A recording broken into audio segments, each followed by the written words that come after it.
നിങ്ങൾ ടി വിയും അല്ലെങ്കിൽ വാഷിംഗ് മെഷീനൊക്കെ നിങ്ങൾ പോയി വാങ്ങി, അവർ റിപ്പോർട്ട് ചെയ്യുന്നത് നമ്മൾ നടത്തുന്ന ട്രാൻസാക്ഷൻസ് ആണ് എന്നുള്ളത് നമ്മൾ ആലോചിക്കണം. അവരും നിങ്ങളുടെ ഡീറ്റെയിൽസ് എന്ത് ചെയ്യും?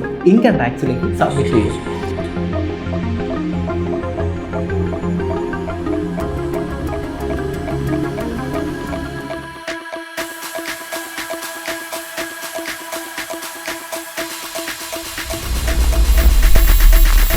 നമസ്കാരം. ഇന്ത്യയിൽ ബ്ലാക്ക് മണിയുടെ വളർച്ച തടയിടുന്നതിന് വേണ്ടി ഗവൺമെൻറ് പലതരം ഇനീഷ്യേറ്റീവ്സ് കൊണ്ടുവന്നിട്ടുണ്ട്. അതിൽ ഏറ്റവും അധികം കോളിളക്കം സൃഷ്ടിച്ചിട്ടുള്ള ഒരു ഇനീഷ്യേറ്റീവായിരുന്നു നോട്ട് നിരോധനം എന്ന് പറയുന്നത്. അതിനുശേഷം 2000 നോട്ടിൽ റെസ്ട്രിക്ഷൻസ് കൊണ്ടുവന്നു. അതുപോലെ തന്നെ കൊണ്ടുവന്ന മറ്റൊരു ഇനീഷ്യേറ്റീവ് ആയിരുന്നു ആധാറും പാനും ലിങ്ക് ചെയ്യുക എന്നുള്ളതൊക്കെ.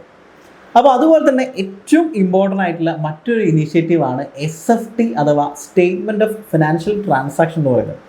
ഇൻകം ടാക്സിലെ സെക്ഷൻ 285BAയിലാണ് SFTയെ പറ്റി പറയുന്നത്. ഇത് പ്രകാരം ഇത് റിപ്പോർട്ട് ചെയ്യേണ്ട എൻറ്റിറ്റികൾ മെയ് 31 അതായത് എല്ലാ സാമ്പത്തിക വർഷവും മെയ് 31 ഉള്ളിൽ ഇത് ഇൻകം ടാക്സ് വെബ്സൈറ്റ് ത്രൂ സമർപ്പിക്കേണ്ടതാണ്. അപ്പോൾ ഇതിൽ സാധാരണക്കാരായിട്ടുള്ള ആളുകൾ ചിന്തിക്കുന്നുണ്ടാവും, ഇത് മറ്റ് റിപ്പോർട്ടിംഗ് എൻറ്റിറ്റികളല്ലേ ചെയ്യേണ്ടത്, ഇതിൽ നമ്മൾ റിപ്പോർട്ട് ചെയ്യേണ്ട ആവശ്യമില്ലല്ലോ, അപ്പോൾ അതുകൊണ്ട് നമ്മൾ ഇതിനെപ്പറ്റി ശ്രദ്ധിക്കേണ്ടല്ലോ എന്നുള്ളത്. പക്ഷേ നമ്മളിതിൽ മനസ്സിലാക്കേണ്ട ഒരു കാര്യം എന്താണെന്ന് വെച്ച് കഴിഞ്ഞാൽ, അവർ റിപ്പോർട്ട് ചെയ്യുന്നത് നമ്മൾ നടത്തുന്ന ട്രാൻസാക്ഷൻസ് ആണ് എന്നുള്ളത് നമ്മൾ ആലോചിക്കണം. ഫോർ എക്സാമ്പിൾ പറയുകയാണെങ്കിൽ, നിങ്ങൾ ബാങ്കുകളിൽ DD ആയിട്ടോ അല്ലെങ്കിൽ പേയ്മെൻറ്റ് ഓർഡർ ആയിട്ടോ ഒരു സാമ്പത്തിക വർഷം 10 ലക്ഷം രൂപയിലധികം നിങ്ങൾ ക്യാഷ് ആയിട്ട് നിങ്ങൾ കൊടുക്കുകയാണെങ്കിൽ, അതുപോലെ തന്നെ ഫിക്സഡ് ഡെപ്പോസിറ്റ് ഒരു സാമ്പത്തിക വർഷം 10 ലക്ഷം രൂപേൻ്റെ മുകളിലേക്ക് പോവുകയാണ്, ക്യാഷ് ഡെപ്പോസിറ്റ്സ് ഒരു സാമ്പത്തിക വർഷം 10 ലക്ഷം രൂപയിലധികം നടക്കുകയാണ്, അതുപോലെ തന്നെ ക്രെഡിറ്റ് കാർഡിൻ്റെ പേയ്മെൻറ്റ് ക്യാഷ് ആയിട്ട് ഒരു സാമ്പത്തിക വർഷം 1 ലക്ഷം രൂപയിലധികം നടക്കുകയാണ്. ഇനി ക്യാഷ് അല്ലാതെ ഏത് വിധത്തിലാണെങ്കിലും ക്രെഡിറ്റ് കാർഡ് പേയ്മെൻറ്റ് ഒരു സാമ്പത്തിക വർഷം 10 ലക്ഷം രൂപയിലധികം പോവുകയാണെങ്കിൽ, ഇത്തരത്തിലുള്ള എല്ലാ ഡീറ്റെയിൽസും ഈ പറയുന്ന ബാങ്കിങ് കമ്പനികൾ ഇൻകം ടാക്സിലേക്ക് റിപ്പോർട്ട് ചെയ്യുന്നുണ്ട്. അപ്പം അതിൽ നിങ്ങൾ ആരൊക്കെയാണ് ഇത്തരത്തിലുള്ള ട്രാൻസാക്ഷൻ നടത്തിയിട്ടുള്ള അവരെ പാൻ കാർഡ് ഡീറ്റെയിൽസ് കാര്യങ്ങളൊക്കെ കൊടുത്തിട്ടാണ് എത്രയൊക്കെ എമൗണ്ടുകളാണ് അവർ ഡെപ്പോസിറ്റ് ചെയ്തത്. അപ്പം ഇത്തരത്തിലുള്ള കാര്യങ്ങൾ എന്ത് ചെയ്യുന്നുണ്ട്? ഇൻകം ടാക്സിലേക്ക് പോകുന്നുണ്ട്.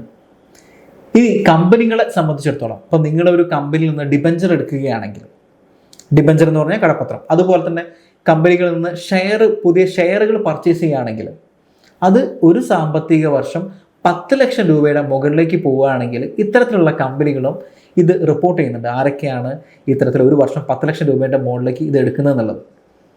ഇത് അറ്റ് എ ടൈം മാത്രമല്ല, ഒരു സാമ്പത്തിക വർഷം നിങ്ങൾ 5 ലക്ഷത്തിൻ്റെ ആദ്യം ഒരു കമ്പനിയുടെ ഷെയർസ് എടുത്തു, അതിനുശേഷം 5 ലക്ഷം രൂപയുടെ മറ്റൊരു ഷെയർസ് എടുത്തു, അങ്ങനെ ഒരു സാമ്പത്തിക വർഷം അഗ്രിഗേറ്റ് 10 ലക്ഷം കടന്നാൽ തന്നെ ഇത് ഇൻകം ടാക്സിലേക്ക് റിപ്പോർട്ട് ചെയ്യുന്നുണ്ട്. ഇനി നിങ്ങളൊരു മ്യൂച്വൽ ഫണ്ടിൻ്റെ യൂണിറ്റ് ഒരു സാമ്പത്തിക വർഷം നിങ്ങൾ വാങ്ങുന്നത് 10 ലക്ഷം രൂപയിലധികം പോവുകയാണ്, അതുപോലെ തന്നെ നിങ്ങളൊരു ഫോറിൻ കറൻസി ഒരു സാമ്പത്തിക വർഷം നിങ്ങൾ വാങ്ങുകയോ വിൽക്കുകയോ ചെയ്യുന്നത് 10 ലക്ഷം രൂപയിലധികമാണ് എന്നുണ്ടെങ്കിൽ ഇതെല്ലാം ഇൻകം ടാക്സിലേക്ക് അവർ റിപ്പോർട്ട് ചെയ്യുന്നുണ്ട്. ഇനി മറ്റൊരു കാര്യം, നിങ്ങൾ ഒരു പ്രോപ്പർട്ടി, അതായത് ഇമ്മൂവബിൾ പ്രോപ്പർട്ടി നിങ്ങൾ വാങ്ങുകയോ വിൽക്കുകയോ ചെയ്യുകയാണെന്നുണ്ടെങ്കിൽ അതിൻ്റെ ടോട്ടൽ വാല്യൂ അത് 30 ലക്ഷത്തിലധികം പോവുകയാണ്, അല്ലെങ്കിൽ അതിൻ്റെ സ്റ്റാമ്പ് ഡ്യൂട്ടി 30 ലക്ഷത്തിലധികം പോവുകയാണെന്നുണ്ടെങ്കിലും ഇത് ഇൻകം ടാക്സിലേക്ക് റിപ്പോർട്ട് ചെയ്യുന്നുണ്ട്.